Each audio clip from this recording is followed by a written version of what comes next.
right now a special guest to whom I earlier alluded, Jeff Horney, longtime friend of both Suzanne and Brad.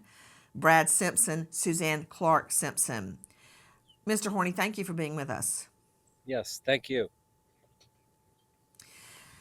I know this is very disturbing to you because you're friends with both Suzanne and the husband, Brad Simpson. When did you first learn that she's missing? Um, from a friend and that just called me out of the blue and said, "Can you believe that Suzanne's missing?" And I kind of freaked out and said, "What? What? I just talked to her. I just, so that's how I learned, unfortunately. And what was your immediate thought upon learning she was missing? Oh, my immediate thought is, where's her pig husband?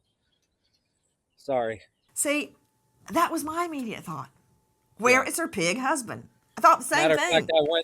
I went to his Facebook page and I said, "Where are you, Brad Simpson?" And I was the only one on there. So I I deleted my comment and moved on, but I couldn't believe that nobody else was wondering where he was. So, And at that time, do we now know where was he? Hiding his gun? yeah, he was doing something fishy. He had a few hours to do whatever he did or didn't do, you know?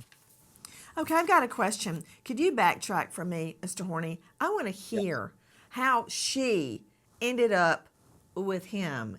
It's like a fairy marrying a donkey. How did this happen? Again, the I know the Clarks and the Simpsons, and they're both great families. I grew up with Suzanne and her older sister Teresa is who I grew up with, and of course Suzanne was around.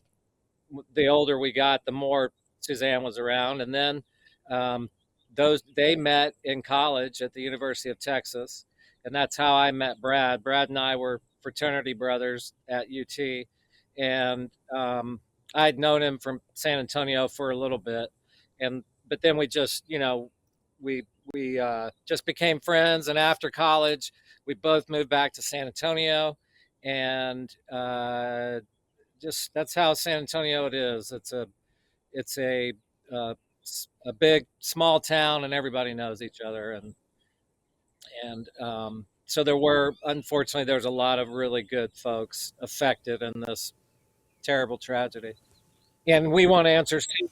So these two have known each other for quite some time. So how did it end up that he convinced her to marry him? You know, that's a good question. We all thought that he was a man of outstanding character, and and it's amazing the things you find out, huh?